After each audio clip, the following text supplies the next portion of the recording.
La cucaracha. Creo que es irónico que en este país se esté luchando una guerra contra el narcotráfico y al mismo tiempo se esté insistiendo tanto en celebrar 100 años del suceso que en cierta manera empezó con todo este problema. Así es, la Revolución Mexicana y todo esto del narco y en particular de la prohibición de la marihuana son fenómenos íntimamente ligados. Y es que 100 años antes, aunque resulte difícil de creer, el cáñamo, cannabis, marihuana, como quieran llamarla, era tan solo una planta. Y la culpa de que se transformara de eso a la encarnación misma de Satanás, Hitler, Stalin, Attila, Hannibal Lecter, Darth Vader y Hussein juntos, la tuvo este hombre. Así es, Pancho Villa es en gran medida el causante de todo este desmadre de la guerra contra el narco. Y es chistoso porque no saben cuántas veces he escuchado: ese Villa se la pasaba dándose sus toques. Falso, Villa no fumaba marihuana, ni siquiera tomaba alcohol, solo le gustaban los helados y las malteadas de fresa. Y de hecho se dice que si agarraba a alguien pacheco en su escolta les disparaba. Que parece algo extremo, pero si lo piensan bien, ¿de qué te sirve un soldado que se la pasa? Güey, está bien chido, digo los villistas, con que todos cargamos una biblia bien buena onda, con que todos con la naturaleza. Y sí, el cáñamo o cannabis ha existido desde siempre, y sí, viene de la India y Medio Oriente, y sí, era usado para hacer cuerda, y sí, George Washington propició que se cultivara en Estados Unidos, y su acta de independencia está hecha en una hoja de cáñamo también, y la palabra canvas deriva de la palabra cannabis, y el médico se le recetaba a la reina Victoria de Inglaterra para sus dolores, y sí, a todos esos datitos curiosos que encuentran en marihuana.com. Pero ese no es el punto de este video. Mi punto es que Pancho Villa, ese héroe revolucionario bonachón al que están metiendo hasta en la sopa este mes de noviembre, es el culpable de la situación en la que estamos 100 años después. ¿Cómo está esto?, se preguntarán. Bueno, traten de seguirme en esta historia, ¿ok? Ahí va. Durante la Revolución, Pancho Villa decomisó muchísimas tierras de los americanos. En particular, recobró 800,000 acres de un magnate llamado William Randolph Hearst. ¿Le suena? Padre de la prensa sensacionalista, tenía un castillo gigante, es la inspiración del ciudadano Kane.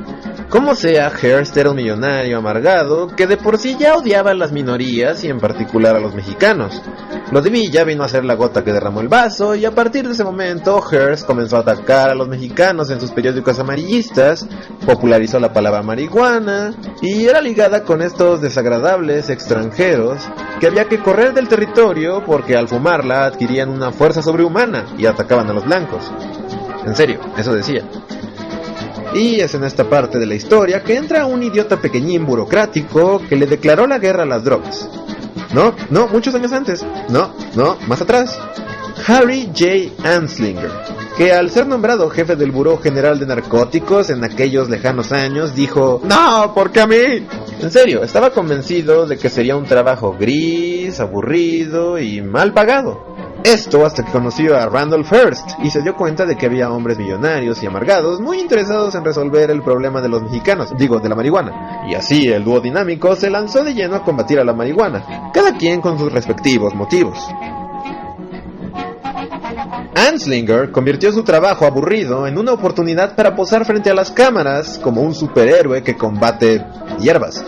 Su principal arma fueron películas en las que se decía que al parecer fumar marihuana provocaba que te volvieras loco, te convertía en un pésimo actor y comenzabas a matar gente. Y peor aún, podía volverte comunista. Y así fue convenciendo a la gente de que esta planta, que siempre había estado ahí, iba a destruir a los Estados Unidos. Primero logró cambiar la opinión en algunos estados, luego en todo el país y luego en el mundo entero. Y, tal vez sin querer, Anslinger inventó el lucrativo negocio del combate al narcotráfico, que año con año se hace de más millones de millones de millones de billones y sigue creciendo y creciendo. Y aquí simplemente le seguimos el juego, produciéndolas de manera ilegal, fortaleciendo cárteles por todos lados, bla bla bla, hasta que llega este chaparrito al que al parecer le lavaron el cerebro con películas de Robert Rodríguez. Es una batalla difícil, sí. Es una batalla que tomará tiempo, que costará recursos y por desgracia vidas humanas. Parece que necesita protección, señor. Pero puedes estar seguro que es una batalla que vamos a ganar con el apoyo del pueblo de México. ¿Quiénes sois? Hijos de México, señor. Y con sus manos limpias ha estado provocando el mayor derramamiento de sangre visto por aquí en muchos años. Aunque él sigue muy entusiasmado.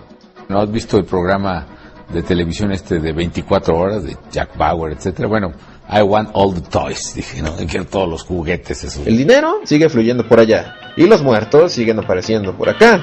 Y todo porque Pancho Villa le quitó tierras a Randall Hearst. Así que piensen en eso la próxima vez que vean un póster con su cara, o escuchen un ¡Viva Villa! Y si después de todo lo que ha pasado en estos últimos años son tan idiotas como para seguir apoyando la guerra contra el narco, piensen que si la historia hubiera sido diferente, quizás ahora estarían apoyando una guerra contra el maguey, o el eucalipto, o la bugambilia, o esto, lo que quiera que sea, o cualquier otra planta. Sí, es una situación triste, pero ¿qué se le va a hacer? Take your time, son, take your time. Now pat that thing slightly, lightly and politely. Why, that cat's still high. Yeah, man!